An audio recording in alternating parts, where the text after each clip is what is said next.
How do you stay in touch with clients after you filled all the roles?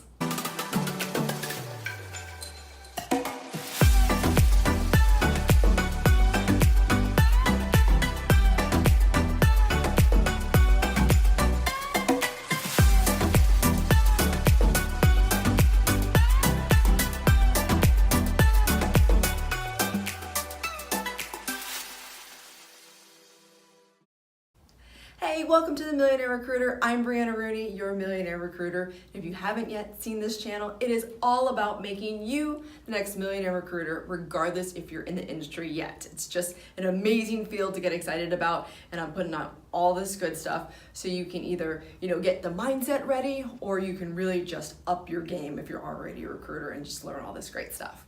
So first of all, this category is coming from a YouTuber, and I get really excited when you guys ask questions because really I've been doing this for so long, about 12 years, which is crazy, that I forget some of the things that I know that's good to teach. So this is great. So this video is all about how do you keep in touch with clients once you've filled all those roles. And you would think, why is that an issue? Why is that a problem? First of all, you nailed it and you filled all the roles and you made a lot of money.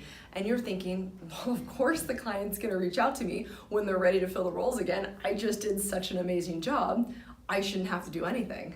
Well, that's a great thought, and I wish that were true, but think of it like this: out of sight, out of mind. That's just a natural thing that happens in life, and it's just like that in business, unfortunately. So there's a couple things that you can do to make sure that doesn't happen. Now you might think, well, I'm bothering them, or they should already know, but that's just not the case. So keep on top of things. So a couple things. First of all, when you do close those deals, just because you close the deals does not mean that your job is done. You have to continuously follow up with them as your candidates start. So day one, you're following up, you're sending that invoice. You're following up throughout to make sure you know how your candidate is doing at that job. And that is a whole other, video that I can tackle for you guys too, as to why that's so important. And then also throughout, you're saying like, hey, so glad that you like so-and-so. When you're ready for another one, let me know. And they're like, sure, I'll let you know. But then also you wanna make sure that you are connected via LinkedIn, which you already should, but you'd be surprised by how many people you're not connected to. You might have this amazing relationship with them and just not even think about it. I've actually just had that happen to me today, which is crazy. I'm like, wait a minute, this person just added me on LinkedIn. I've known them forever. How am I not connected? Those are just things that, with the course of a busy day and a good relationship, that's just a small thing that you just might forget about, and that's totally normal. So make sure you are connected with all of your direct contacts at the company that you're working with your client. Then I would even go a step further and start connecting with other people there at the company, and really as much as possible. The more you build your network, the better it is, which again is kind of another video, but it's important. So why is that important? Because you're gonna see your LinkedIn feed, which you should be going on multiple times a day. And you're gonna see the news from that company, which means you also need to follow that company via LinkedIn as well. So their news will pop up as to like if they announce something huge, if they hire like a director, an executive, or whatever it is. All those things you should really be involved in. You comment. Just the more you're involved, the more that you're gonna basically get FaceTime, and they're gonna recognize your name, recognize your brand, recognize your company, and remember, oh my gosh, that's the person that actually helped us fill all these roles. And then that's really exciting too. That's how they're gonna start remembering you.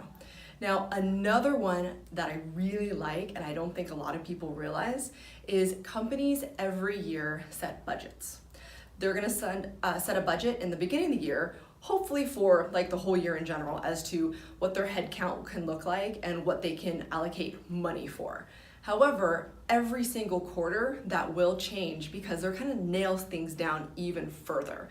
So what I like to do is I like to have just a list of companies, list of clients that either I was working with, or I just filled all their positions, or I am continuously working on, and you follow up a little bit before each quarter. maybe like a week or two before, because even though the quarter hasn't hit, they've already had those budget meetings, they've already had those hiring meetings, but maybe they didn't get the job descriptions out, maybe you didn't see that they're posting yet, maybe you're just reading their mind. So you're gonna reach out and say, hey, so-and-so, new quarter's going, do you have headcount yet? Do you need my help yet? I know you're probably gonna reach out, but I thought of you guys because X, Y, Z, and make up a reason why you thought of them, whether or not you saw them in the news, or you just said, hey, I actually just spoke to so-and-so who I placed with you guys and he's loving it there. Do you need another one of those? And that's how those conversations are sparked. And they might just be like, oh my gosh, how did you know I was about to email you? Or I was about to post those job descriptions. Who knows what happens? Or maybe they're like, oh yeah, I forgot that you placed so-and-so here. God, we're loving that person. So there's just so many ways you can be like, hey, it's me again. And it's just so important. And you know what, ego aside, if they don't remember to reach out to you, that is not because they don't remember you. That's just because they have so much going on.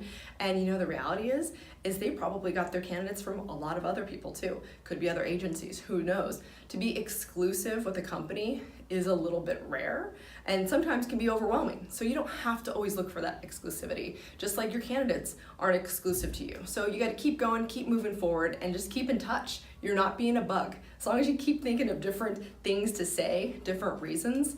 Now, if you're emailing and saying, hi, are you hiring again? A little bit boring, there's no substance. Always have substance in every single email you send, regardless of who you're sending it to. So I would absolutely love to hear how you guys keep in touch with your clients.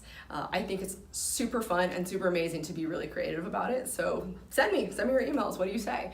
And I will definitely see you guys every Thursday at noon. Don't forget, if you want some kind of subject to be spoken about and to kind of chat it out, I can do that on a YouTube every Thursday. All right, like, subscribe, and I will see you next week. And do not ever forget that money is just the vessel to get you to where you want to go and to do the awesome things you want to do.